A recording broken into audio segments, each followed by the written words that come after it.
Okay, టీజీపీడబ్ల్యూ అధ్యక్షులు సలావుద్దీన్ గారు మనతో పాటు సిద్ధంగా ఉన్నారు. సలావుద్దీన్ గారు నమస్తే అండి. నమస్తే అండి. సలావుద్దీన్ గారు, దీన్ని ఎలా చూడాలి? నమస్తే అండి. ఈ కొరత కృత్రిమ కొరతనా, నిజంగానే ఎక్కడ జరిగింది పొరపాటు? మొన్నటి వరకు అంటే ఏదో పశ్చిమాసియా యుద్ధాల మీద నెట్టారు, అయిపోయింది. ప్రస్తుతం ఉన్న పరిస్థితుల మీద అవగాహన ఏంటి? అసలు ఏం జరుగుతుంది రెండు తెలుగు రాష్ట్రాల్లో? ఎందుకు ఈ కష్టాలు ఇంకా సామాన్యుడికి ఎన్ని రోజులు? ఇంకా ముఖ్యంగా చూసుకుంటే రెక్క ఆడితే కానీ టొక్క ఆడని సామాన్య జనాలకి ఇది ఇబ్బంది జరుగుతుందండి. ఎందుకంటే వీళ్ళందరూ రోజు ఏమంటారు, హిందువులు అంటారు చూడండి, కువా కొత్కే పానీ పీనే వాళ్ళే, రోజు గుంత తోడి బాయిలి నీళ్లు తాగేటోళ్ళు వీళ్ళందరూ వర్కర్స్. ముఖ్యంగా ఆటో డ్రైవర్ కావచ్చు, క్యాబ్ డ్రైవర్ కావచ్చు, లారీ డ్రైవర్ కావచ్చు, లేకపోతే డెలివరీ బాయ్ వర్కర్లు కావచ్చు, స్విగ్గీ, జొమాటో, అమెజాన్, ఫ్లిప్కార్ట్ యాప్ ఆధారితంగా పనిచేసేటోళ్ళందరూ కూడా దీనిపైననే ఆధారపడి ఉంటది. ట్రాన్స్పోర్ట్ రంగంలో ఇక్కడ 70% 75% కంటే పై చిలుకు అంతా వ్యవస్థ పేద మధ్యతి తరగతి కంటే కింద ఉండేటోళ్ళదే ఉంటది వ్యవస్థ అంతా. ఇలా ముఖ్యంగా రాష్ట్ర ప్రభుత్వం కావచ్చు, కేంద్ర ప్రభుత్వం కావచ్చు ఫెయిల్ అవుతున్నాయి. ఎందుకు అవుతున్నాయి అంటే, ఎప్పుడైనా సరే ఇలాంటి సంక్షేమం వచ్చింది అంటే దానికోసం ముందంచనలుగా మనం అందరం ప్లాన్ చేసుకోవాలి. అంతేకాకుండా స్టేక్ హోల్డర్ మీటింగ్స్ పెట్టి దానికి ఎక్కడికక్కడ పరిష్కరించే విధంగా మనం ప్రణాళికలు చేయాలి. యూనియన్లు ఉన్నాయి, సంఘాలు ఉన్నాయి, సంఘాలతో పిలవాలి, మాట్లాడాలి, చర్చించాలి. ఇది షార్టేజ్ రావడానికి రెడీ అయింది, దీనికి మనం ఏం చేయొచ్చు, ఇప్పుడు ఉన్నదానికి ఎట్లా ఆదుకోవచ్చు. మొన్నటి వరకు సిఎన్జి, ఎల్పిజి లైన్లో నిలబడిన ఆటో డ్రైవర్లకి కన్నీళ్ళు తప్ప ఏం మిగిలింది చెప్పండి? వాళ్ళకి ఆదాయం ఎంత వచ్చిందా దేవుడికి ఎరుకుతా, కానీ రాత్రి పగలు అక్కడనే వండుకున్నారు.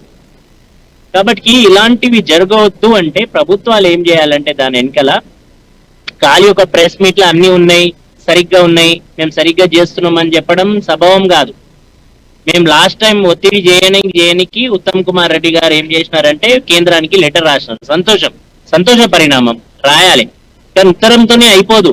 ప్రభుత్వం ముందుకి స్టేక్ హోల్డర్ మీటింగ్ పెట్టి అటు ఏ అయితే ఐపీ, బీపీ, దాని తర్వాత హెచ్పి వీళ్ళకందరికీ పిలిపించి, ఎల్పిజి, సిఎన్జి వీళ్ళకందరికీ స్టేక్ హోల్డర్స్ మీటింగ్ పెట్టి, ఇటు యూనియన్స్ కి పెట్టి, బాబు మీరు రోజు రెక్కడదగంట ఒక్కాడని సంఘాలు, ఆటో సంఘం కావచ్చు, లారీ కావచ్చు, క్యాబ్ కావచ్చు, ఈ కొలతలు రావడానికి ముందంచనగా మనం ఈ ప్లాన్ చేస్తున్నాము, ఇది చేయగలుగుతాము, ఇది చేయడానికి రెడీ ఉన్నాము, ఇది చేయతాం, మీ సలహాలు సూచనలు కూడా మాకు ఇవ్వండి అని ఇరుపక్షాల సలహాలు తీసుకుంటే అప్పుడు క్లారిటీ వస్తుంది.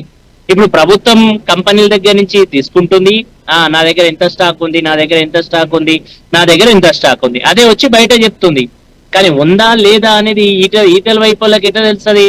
ప్రభుత్వం చెప్తుంది, ప్రభుత్వం అనౌన్స్ చేస్తుంది, దానికి నమ్ముతున్నారు. నమ్మితే మళ్ళీ ఇంత లైన్ ఎందుకు, ఇంత రాత్రి పగలు ఎందుకు లైన్లో నిలబడుతున్నారు? నిలబడితే ఆ షార్టేజ్ ఎందుకు ఫుల్ఫిల్ అయితే లేదు? కాబట్టి ప్రభుత్వంలో ఎప్పుడైనా ఈ గ్యాప్ ఎట్లయితే ఫుల్ఫిల్ అవుతుందో, ఒక స్టేక్ హోల్డర్ మీటింగ్స్ ప్రభుత్వం ఇమ్మీడియట్ గా